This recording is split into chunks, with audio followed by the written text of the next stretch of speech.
Welcome to Sober Talk. I'm Dennis and I'm an alcoholic. Sober today thanks to Alcoholics Anonymous. If you or anyone you know is struggling with alcohol, please call Alcoholics Anonymous on 1300 222222 or visit their website at aa.org.au. I'll just run through the preamble of Alcoholics Anonymous. Alcoholics Anonymous is a fellowship of people who share their experience, strength, and hope with each other, that they may solve their common problems and help others to recover from alcoholism. The only requirement for membership is a desire to stop drinking. There are no dues or fees for a membership. We are self-supporting through our own contributions.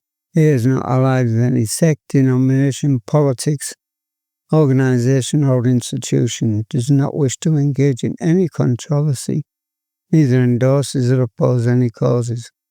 Our primary purpose is to stay sober and help other alcoholics achieve sobriety. Thank you, Larry, and thank you, everyone, for having me in this chair.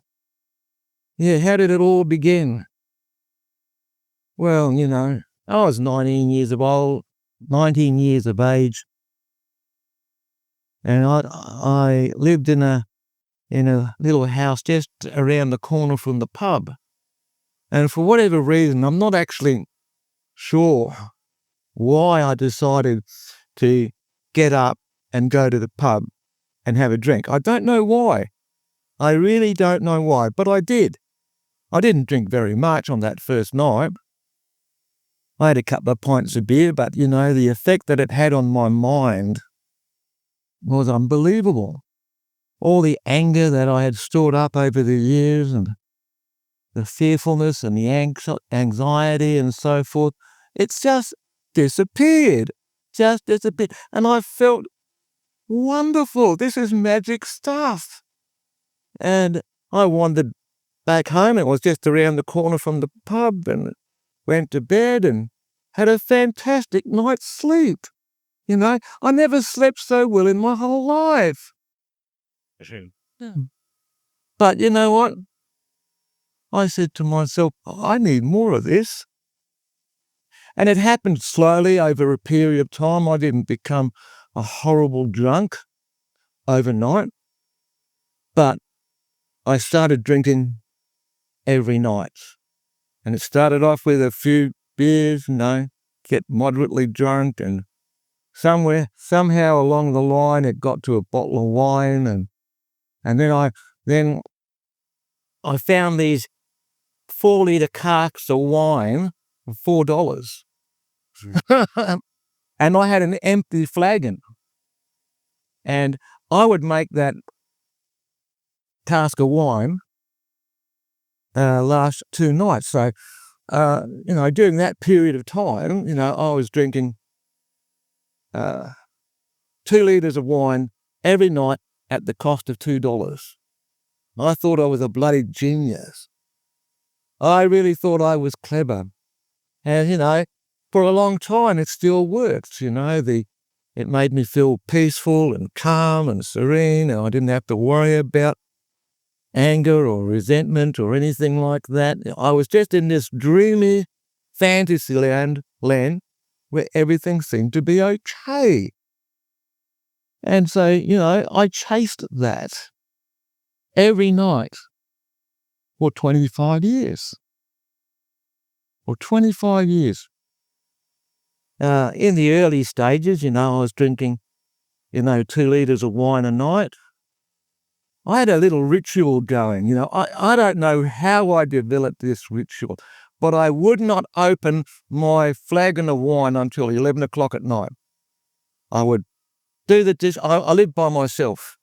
I would do the dishes, etc., do all the housework, have a shower, shave, whatever, and I wouldn't touch the bloody thing until 11 o'clock at night.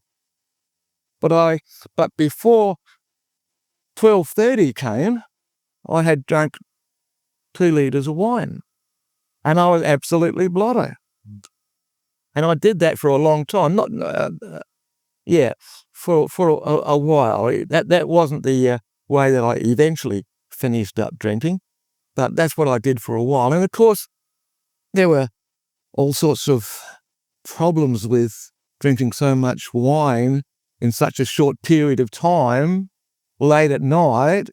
You had to go to bed, and I was comatose, and more often than not, the bed was wet in the morning. Fortunately, I was living by myself. I didn't have a dog or a cat or anything like that. I was just this silly, stupid person pissing the bed nearly every night of the week. Because I'm such a genius, I finally figured out how to save my mattresses. I didn't think about maybe I'm drinking too much or whatever. That didn't occur to me. But I would buy this plastic sheet and put it over the bed each night, and the only thing that ever got wet then was the bed sheets and the blankets and stuff. Oh, I had another brilliant idea. I bought the second-hand clothes dryer, and the work was only about 5 minutes away, and I would put the wet clothes in the clothes dryer, start it up, and I'll come back at lunchtime to get the clothes out of the dryer, etc. I didn't wash the bastards,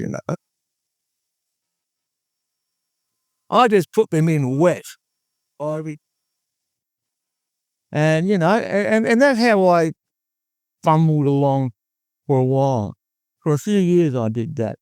But, eventually I just couldn't deal with the way I felt in the morning, and the hangovers were terrible, and I'd go to work, which was just about 5 minutes down the road. I worked in the local sawmill as the number one bandsaw operator. I had the reputation of being the best bandsaw operator they ever had.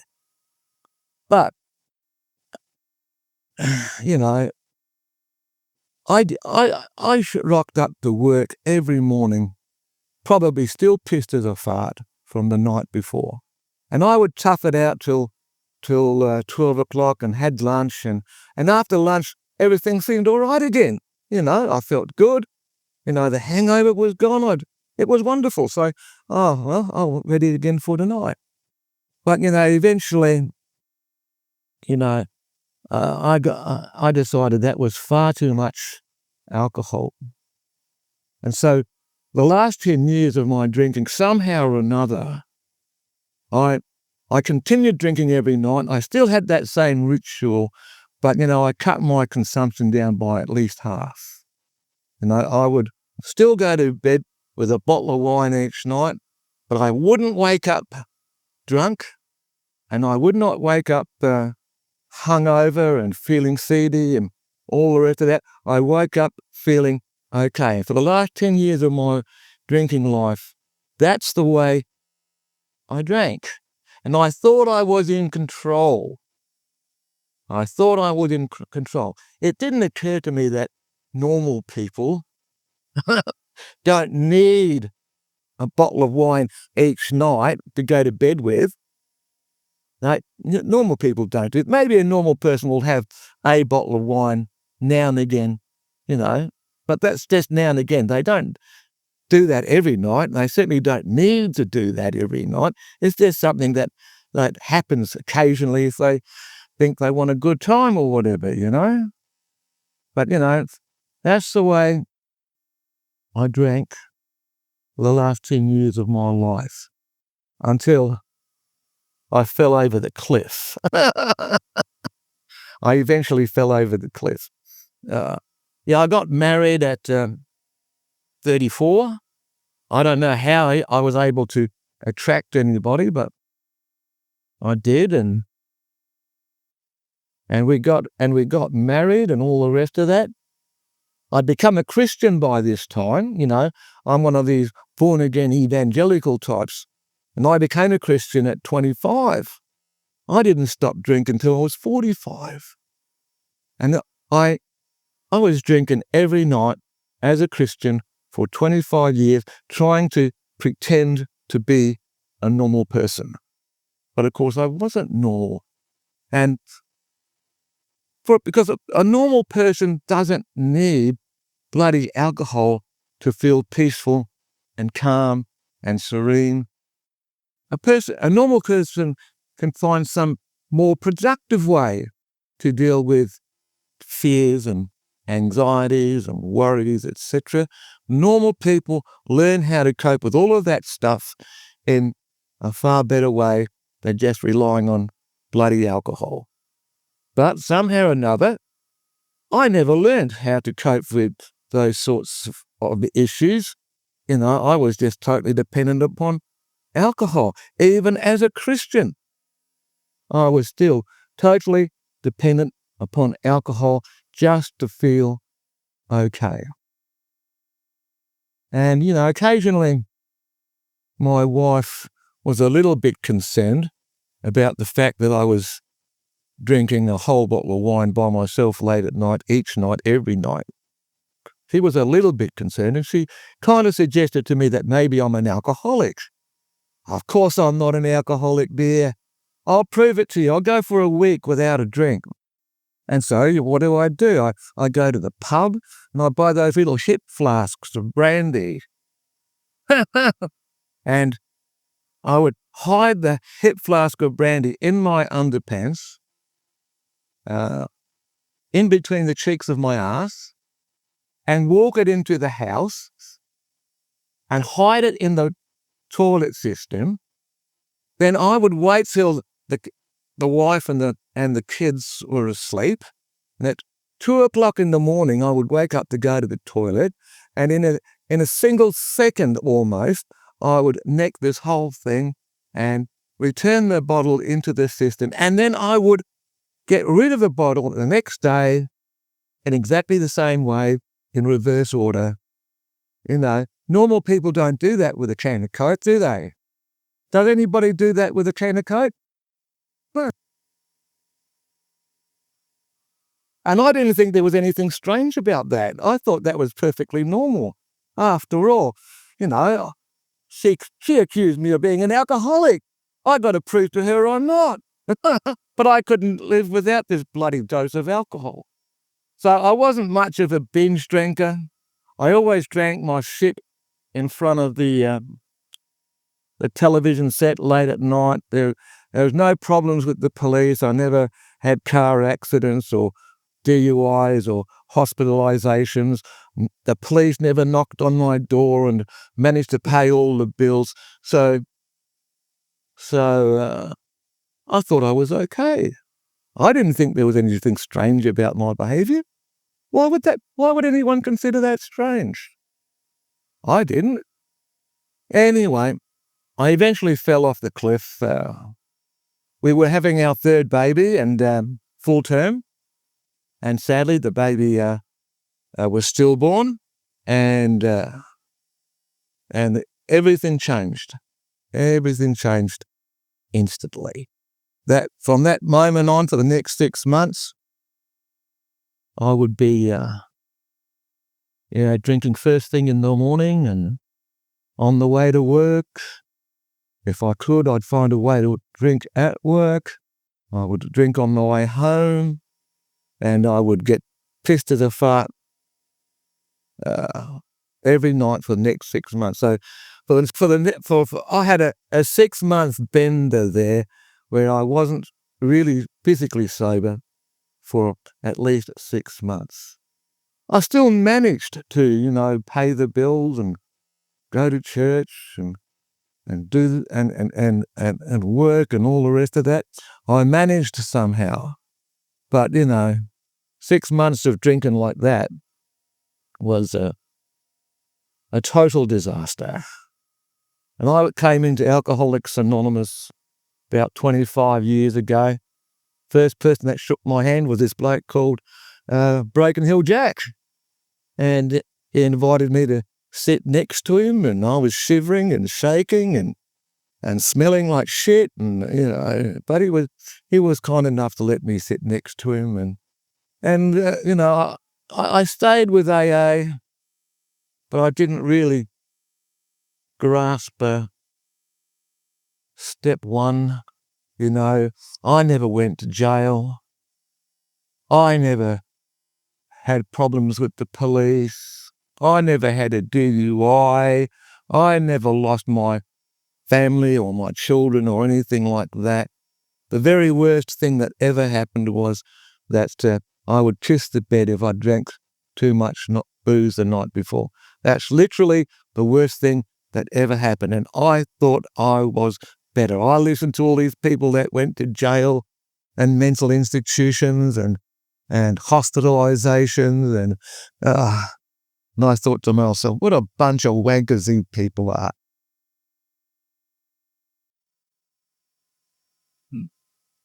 And I didn't think I was quite as bad as you guys. I thought I probably had some sort of problem with alcohol, and I didn't want to drink at that time. So I stayed with Alcoholics Anonymous for a couple of years there, and I didn't drink, but I didn't grasp step one. And at the same time, all that fearfulness, anxiety and worry and stress came back into my head and had no real way of dealing with it. And I wasn't really listening to anybody or what they were saying because I'm different, I'm better, I'm smarter. Why should I listen to you guys? So, I was stubborn and willful and unteachable because I didn't really believe that I was powerless over alcohol. I didn't believe that. I might have said it when I was called to speak, but I never, ever really believed that I was powerless over alcohol. So, one day, 22 years ago, I picked up a drink and I just don't know what happened. I have no idea of what happened.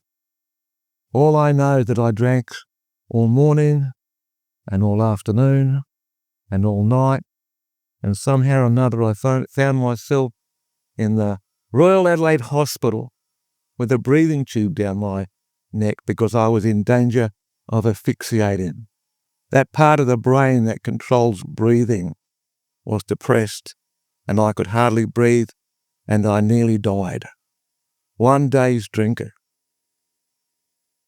And if I didn't stop then, if I had another drink as soon as I got out of hospital, I'm pretty sure that I wouldn't be here now.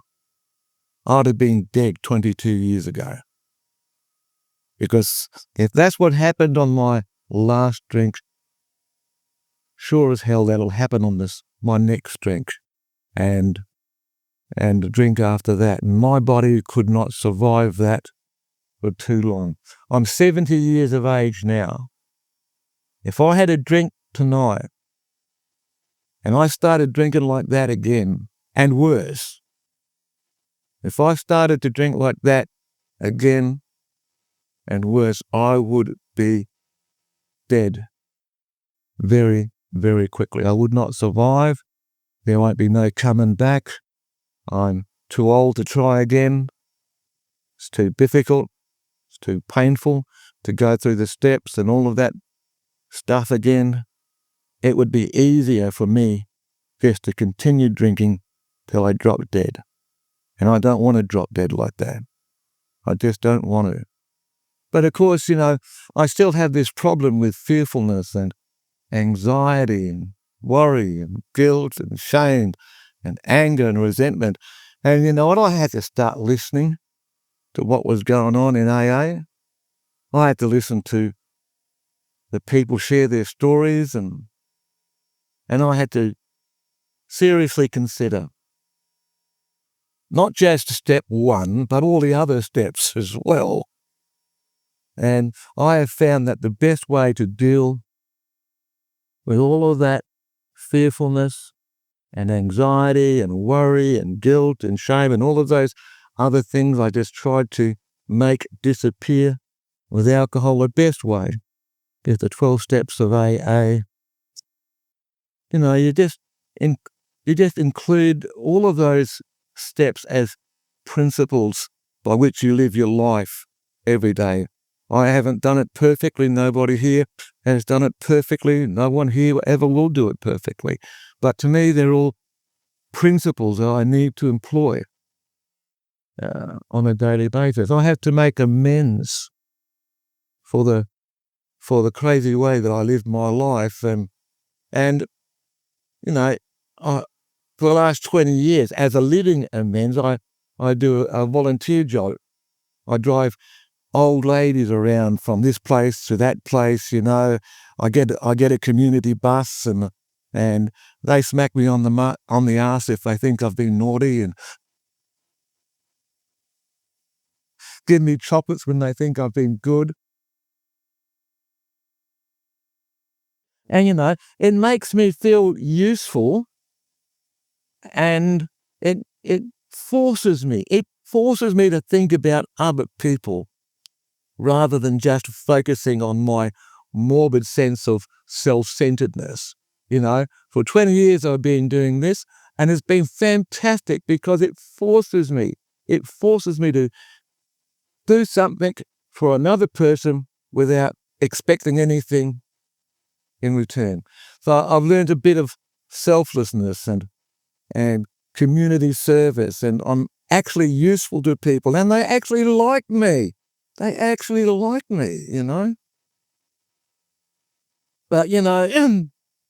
I still struggle with that, that anxious mind, and sometimes, if I wanted to, I could fill up my heart and mind with anger and fearfulness every day for the rest of my life. If I wanted to. I had to divorce my wife eventually because she found somebody else who was a convicted pedophile. So I divorced her, and she has since died, and my daughter is now living with this bloke. So if I wanted to fill my heart with anger and resentment, I could easily do that. Since the divorce, I walked away from the house and everything that I had, and now I live in a rented room from a friend. What happens if something changes there? I could find myself out in the street tomorrow. If I wanted to live my life in constant fearfulness and anxiety, I could do that. I've got all the fuel I need. But you know what? My Bible tells me that the perfect love of God casts out all fear. And if it casts out fear, it casts out anger and rage and fury and all the other things. My Bible tells me that in the presence of God there is fullness of joy. So I have another way of dealing with all of this stuff that could so easily destroy me. I pursue God's love on a daily basis, and for whatever reason, God has chosen to love me. I don't know why He has chosen to do that, but He has, and I have found that His love for me, as I embrace it on a daily basis, is enough to keep my alcoholic mind under control. And today's been a wonderful day. Had no problems whatsoever. I've done my volunteer job, went to the pub and had pork rib for tea. I didn't even have to pay. It was my birthday.